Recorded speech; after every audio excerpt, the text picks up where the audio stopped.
Saudações psicodélicas! Hoje a gente está com a Ana Cristina Maluf, que participou do grupo de estudos do CEP, Centro de Estudos Psicodélicos, sobre o tema Testagem de Substâncias como Estratégia de Redução de Danos. A Ana é farmacêutica, mestre em Neurologia e Neurociências pela Unifesp, redutora de danos do Projeto Respire e do Centro Convivência Edley, e doutoranda do Laboratório de Toxicologia Analítica da Unicamp.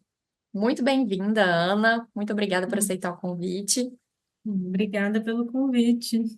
Vamos começar aqui nossa conversa bem do básico, assim. Se eu sou uma pessoa que usa drogas, né? Quem está assistindo aqui é uma pessoa que usa drogas, que tipo de substância eu deveria testar? Que tipo de testes tem por aí? O que seria mais acessível? O que eu poderia fazer? Olha, em tese a gente pode testar todas as substâncias. Seria o ideal que a gente tivesse um acesso mais amplo a testar qualquer tipo de substância, mas cada substância vai requerer um tipo de teste. O que a gente tem mais acessível aqui no Brasil, basicamente, acho que um dos únicos testes que um cidadão comum, um usuário comum pode acessar de maneira mais fácil seriam os testes colorimétricos, que são os reagentes químicos que você consegue comprar pela internet. A partir de uma pequena fraçãozinha da amostra, você pinga esse reagente, e aí o reagente em contato com a amostra gera ali uma mudança de coloração, e aí você compara isso com os materiais, tem as tabelas, com as reações esperadas, e aí você vai conseguindo entender melhor o que tem ou não naquela substância. Mas aí são testes que têm uma série de limitações, por exemplo, você não consegue saber sobre misturas, você não consegue saber a quantidade, está mais ou menos potente, mas, por exemplo, você consegue saber se a substância esperada não está presente ali.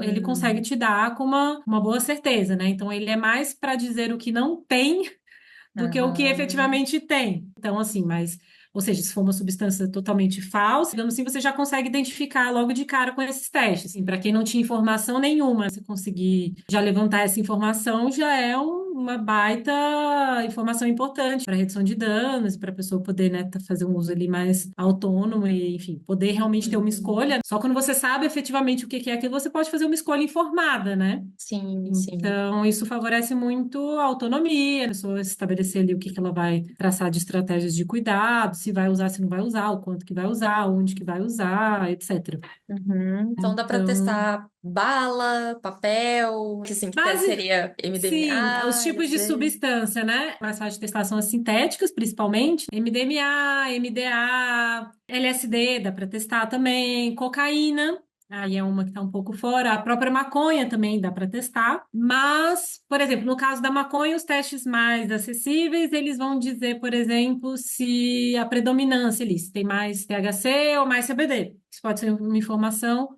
importante, dependendo do que você está buscando ali, qual que é a amostra. Mas, enfim, geralmente, se a pessoa vai ter um haxixe ou algo assim, muito possivelmente, sei lá, a tendência é que dê mais amostras com maior teor de THC, provavelmente. Então, assim, você não tem, por exemplo, outras informações que talvez para esse caso da maconha seriam mais importantes, né? Por exemplo, será que tem algum contaminante? Será que tem, por exemplo, no caso, né, de uma extração, se tem resto de solvente, enfim, esse tipo de coisa que talvez fossem informações mais importantes, assim, do ponto de vista da redução de dano, já não consegue saber com esses testes. Mas, enfim, são testes que já ajudam bastante, já conseguem trazer aí algumas informações relevantes. Tem teste também para ver sobre descarboxilação, para ver se o processo de descarboxilação foi feito ou não, enfim. O Então, que é isso? por exemplo, no Carbo. caso, quando a pessoa vai fazer um preparado para fazer um cookie, um brigadeiro, né, que aí você esquenta ali, você tem que botar na manteiga, né, alguma base oleosa para poder extrair, você tem que aquecer também para fazer essa descarboxilação, para o seu organismo Hum, conseguir ter o efeito.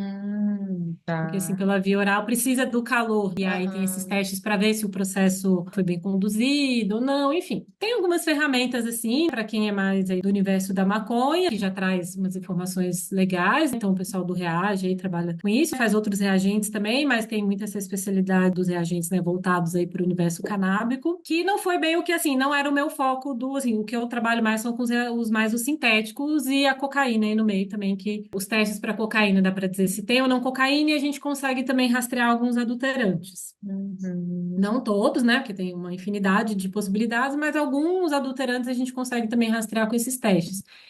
Então, varia bastante. Dependendo da substância, a gente até pode ter um teste disponível, mas são informações específicas que ele vai te dar. E às vezes pode ser limitado, muitas vezes não vai atender ao todo da demanda. Às vezes a pessoa quer saber se aquele blotter de LSD tem mesmo 500 microgramas.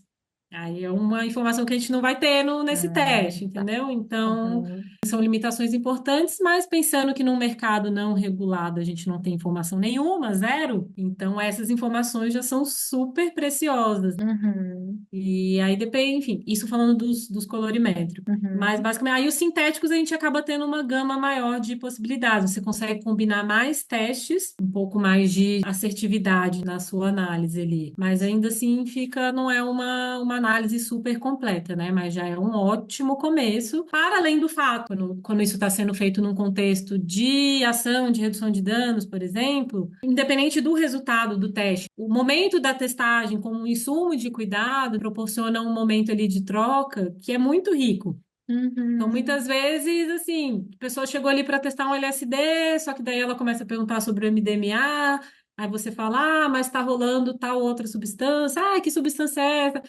Ah, mas eu usei uma vez e aconteceu isso, enfim, começa a rolar toda uma troca ali de experiências disparada por esse momento ali da pessoa. A pessoa foi atraída inicialmente para só fazer o teste ali, pegar o resultado do teste, mas a partir desse momento rola toda uma conversa, toda uma troca de experiência muito mais rica do que só fazer um teste e entregar o resultado. Acho que a testagem tem esse potencial muito por aí também, mesmo que sejam testes mais simples, que não respondam todas as perguntas, o fato de ter esse momento de interação entre as pessoas, usuários, é bem interessante, assim, e a testagem cumpre muito bem esse papel educativo, digamos Sim, assim. sim, legal.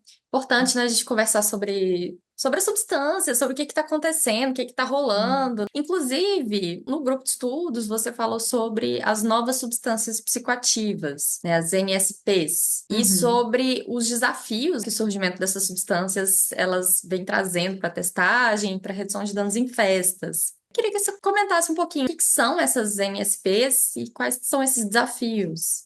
Bom, as NSPs, assim, a definição formal, são as substâncias que não estão nas listas de controle internacional. Então, basicamente, essa é a definição formal. Ou seja, tem substâncias que são, apesar desse nome, novas, não significa que ela foi sintetizada recentemente. Então, tem substâncias, por exemplo, como a ketamina, que ela é considerada uma NSP, porque ela não está nessas listas. E aí, por outras questões, é aplicada, né, para fins terapêuticos em vários países, né, está nas listas de medicamentos essenciais, inclusive, mas por ela não estar nas listas de substâncias né, de controle internacional, ela é considerada uma NSP, mesmo que ela tenha sido sintetizada lá desde os anos Hum. 60. Então, tem isso, né? Esse nome passa uma ideia de que é algo que foi sintetizado recentemente, Aham. mas não é bem por aí. Embora muitas até sejam mesmo. Então, você pega uma substância já conhecida, como MDMA, vai fazendo pequenas alterações ali na estrutura da molécula, vira uma nova molécula, então, de fato, né, que foi sintetizada recentemente, já é uma coisa nova e não vai estar constando nas listas, então ela é considerada uma nova substância psicoativa. E o principal desafio em relação a isso é a gente saber, a gente acaba não tendo uma real noção do que realmente circula e os efeitos de cada uma dessas moléculas novas que são colocadas aí no mercado. E, por exemplo, para um medicamento novo, né, uma nova molécula chegar no mercado, né, chegar ali nas prateleiras da farmácia, é um processo aí de uns 10 anos de pesquisa, né? Tem toda uma bateria de testes, né, que essas substâncias vão passando, né? Claro, a depender do investimento, né, da velocidade, esse processo você consegue um pouco mais ou menos rápido, mas demora-se bastante para você fazer todo o perfil de segurança daquela molécula, os testes de toxicidade, etc, etc. Uhum. E em relação a essas novas substâncias, né, uma molécula que foi criada há 2 meses pode já estar rolando aí e o Uhum. pessoal usando sem a gente ter uma real dimensão dos efeitos ali que ela gera, né? Se é mais Uhum. tóxica, menos tóxica, se tem algum outro efeito mais previsível, porque a priori, por mais que ela seja parecida com uma molécula já conhecida e com isso elas vão guardar alguma similaridade de efeitos, né? O propósito é mimetizar o efeito dessa molécula já conhecida. Inclusive para Mas nessa burlar de a lei, né? Exatamente. E aí, só que nessa de você fazer, às vezes, uma alteração que é pequena pode ter um impacto que não dimensionado, né, a priori, né? Então, uma vez que isso cai no mercado, vê que de repente causa algum efeito colateral X mais sério, enfim. Uhum. Como não tem teste nenhum, a gente não sabe. Esse é um ponto que, enfim, nenhum desses testes de segurança é feito antes de ir para uso humano. Um segundo ponto muito importante é que as pessoas geralmente, a maior parte dessas novas substâncias psicoativas, elas são utilizadas sem saber. Então, é isso, elas são usadas, assim, a pessoa acha que está usando a substância mais conhecida na classe, por exemplo, o MDMA, e de repente ela está usando um análogo, mas ela acha que ela está usando uma outra substância. Então, o fato de você usar uma coisa achando que é outra também já aumenta muito os riscos. E é o que acontece, assim, é claro, existe um mercado aí na Deep Web de pessoas que querem de fato consumir coisas novas, mas o volume maior do que é comercializado dessas novas substâncias psicoativas acaba indo para usuários que não sabem que aquilo ali é uma nova substância psicoativa. Então, isso também é um ponto bem importante. E um outro problema é que, assim, pela rapidez que essas moléculas, né, entram e saem do mercado e da dificuldade que é, né, você conseguir rastrear moléculas que você não sabe que está circulando, que você não sabe que pode estar ali no seu conjunto de amostras,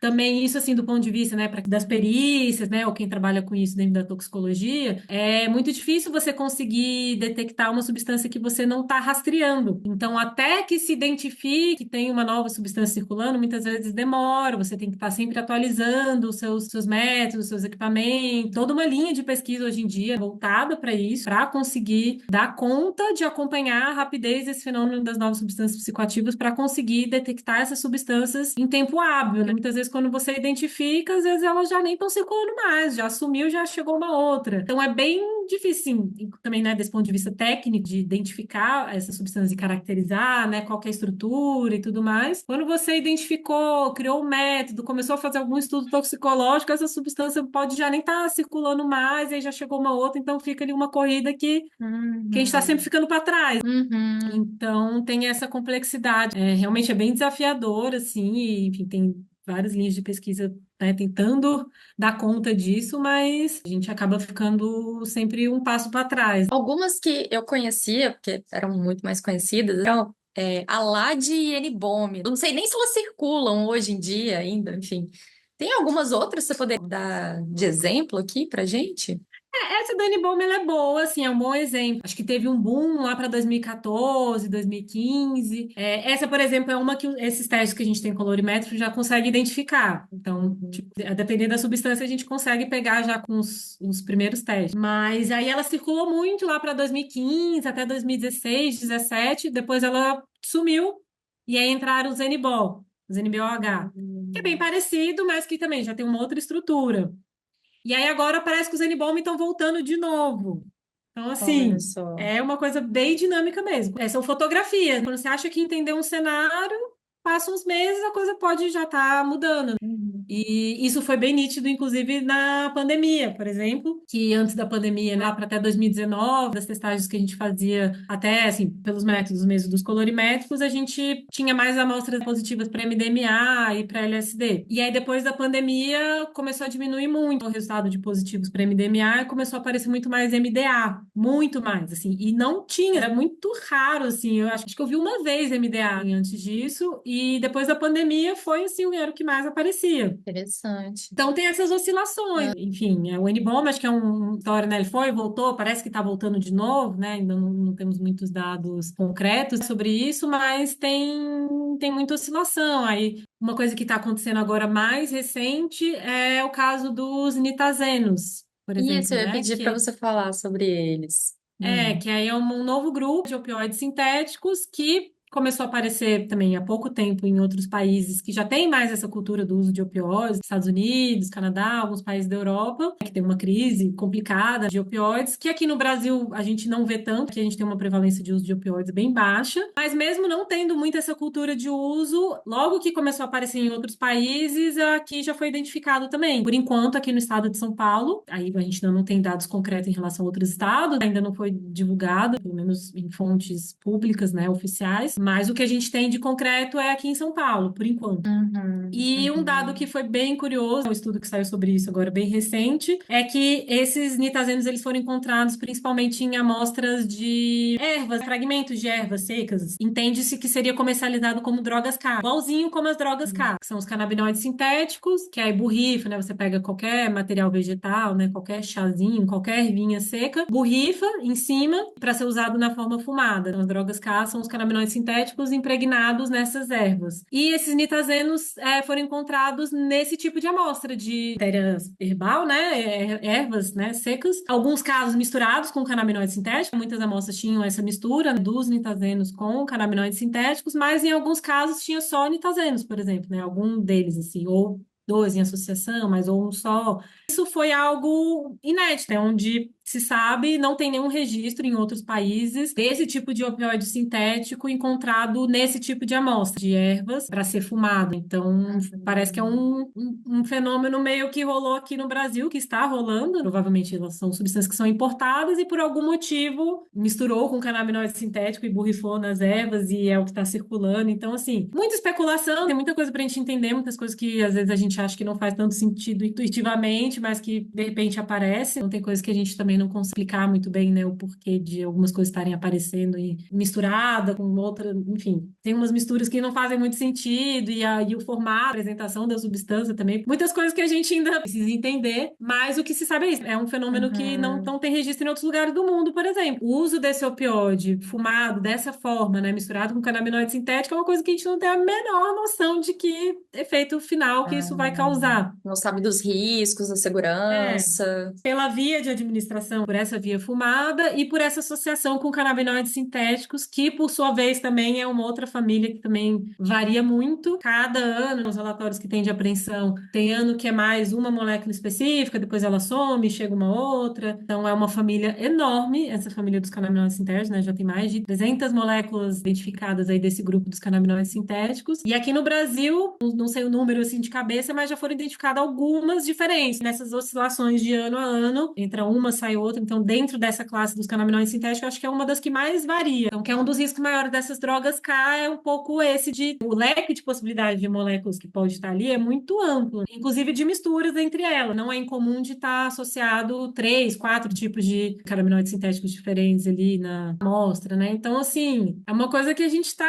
engateando muito de conseguir entender esse cenário. A gente acha que está entendendo, ele já mudou. Então, acho que esse é o bem inédito, né? Uhum. Do que se tinha mais antigamente, né? Hoje, velocidade, né? Porque esse mercado de drogas, ele é globalizado, então essas mudanças que vão rolando em outros lugares acabam chegando aqui e às vezes quase que em tempo real, assim, né? Quando você começa a ver relatos em algum país, demora muito pouco tempo para começar a aparecer aqui também, sabe? O que antes demorava mais tempo para começar a circular em outros lugares, hoje eles estão acontecendo mais quase que simultâneos. Essas estratégias de redução de danos, de análise de substâncias, e que têm sido feitas em vários países como uma estratégia governamental, assim, e de forma bastante interessante, eficaz em alguns lugares. Mas como é que você vê aqui no Brasil isso, assim, em relação à postura do governo federal, né, em relação a essas estratégias de análise? Como que isso funciona aqui? A abertura institucional, governamental é zero, praticamente zero. Não tem nenhuma perspectiva de que isso seja incorporado, curto e diria médio prazo É. também. A menos que a gente tenha mudanças mais profundas aí da nossa política de drogas, mas enquanto a gente estiver pautado no proibicionismo, no punitivismo, infelizmente a gente não tem num horizonte aí muito próximo perspectivas de ter essas estratégias implementadas com apoio governamental. O que a gente tem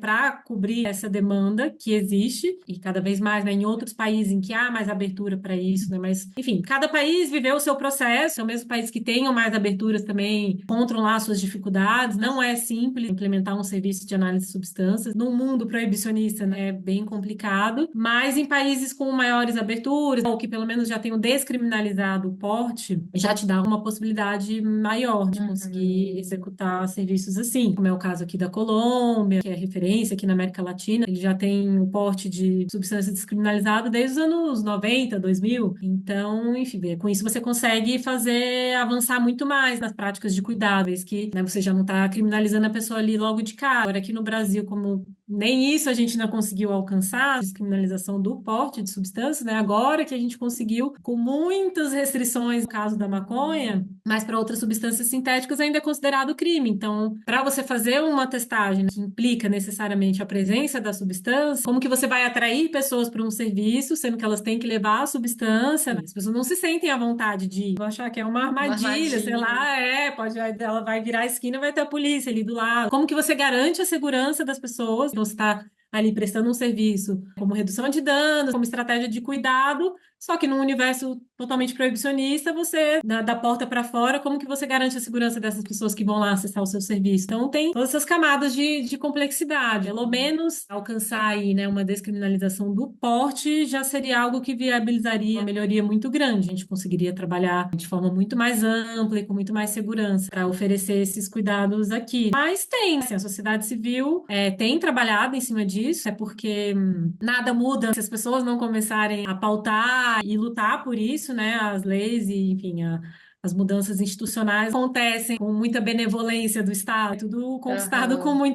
com muita luta, infelizmente com muito sangue, aqui no nosso caso, aqui no Brasil, nessa guerra às drogas. A coisa da testagem se encaixa nisso daí também. Acho que para a gente ter avanços na testagem, a gente tem que ter avanços na política de drogas, de forma Uhum. mais ampla. Eu acho que a testagem, assim, eu particularmente vejo, né, como uma das ferramentas que a gente pode usar de argumento a mais, porque é uma ferramenta que tem, de fato, se mostrado muito eficaz em vários países, né, de conseguir identificar novas substâncias psicoativas em tempo mais rápido, conseguir fazer com que as pessoas saibam que estão usando e tenham a opção de deixar de usar ou não, ou se forem usar, conseguirem usar de uma forma mais segura, enfim. Uhum. Tem fatores aí que já vem sendo monitorado em outros países e tanto que isso vem se abrindo cada vez mais. Então, a Austrália, hoje em dia, tem regulamentações específicas para esses serviços de teste de substância. Tem laboratórios que são financiados pelo próprio governo, e qualquer pessoa pode ir lá e levar amostras para testar. Legal. E nesse ambiente, e eles oferecem junto, assim, não é só testagem, né? Você pode fazer teste de HIV, de hepatite, fazer uma consulta com um enfermeiro, falar de outras Nossa, demandas de saúde, ser encaminhado. Enfim, tem que umas sonho. tem Aham. vários modelos de serviço. Tem modelos de serviço, por exemplo, no Reino Unido, que você manda pelo correio. Ah, não, não quero ir lá, não quero me expor. Você manda pelo correio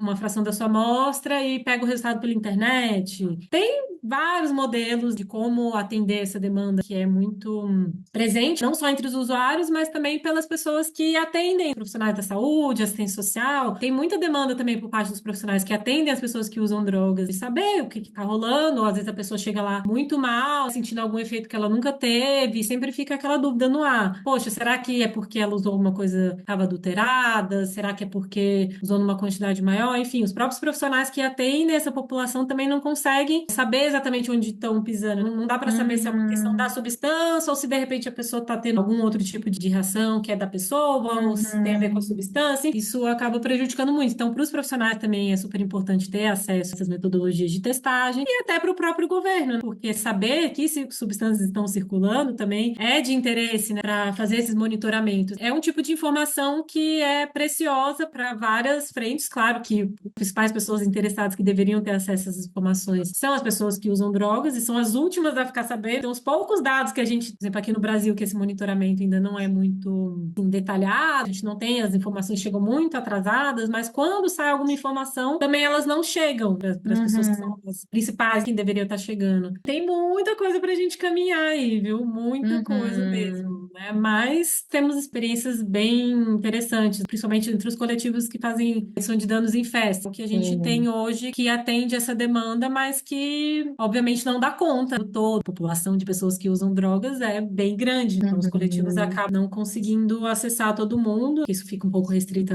às festas, muitas vezes festas pagas, outros perfis de usuários acabam não acessando. Então, enfim, Sim. temos muito o que caminhar. Bem, vamos agora para o nosso quadro bate-bola. O que que é psicodelia para você? Psicodelia, acho que é um estado alterado de consciência. Em chutas palavras, eu diria isso. E no futuro ideal para você, né? Como é que seria a regulamentação dos psicodélicos aqui no Brasil?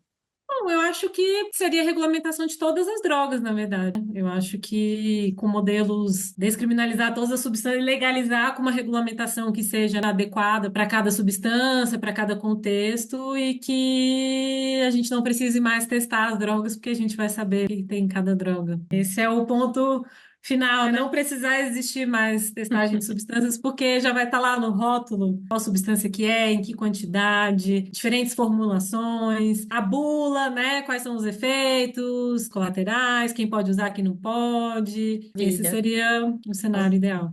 Perfeito. E qual que é seu psicodélico favorito? Ou substância favorita?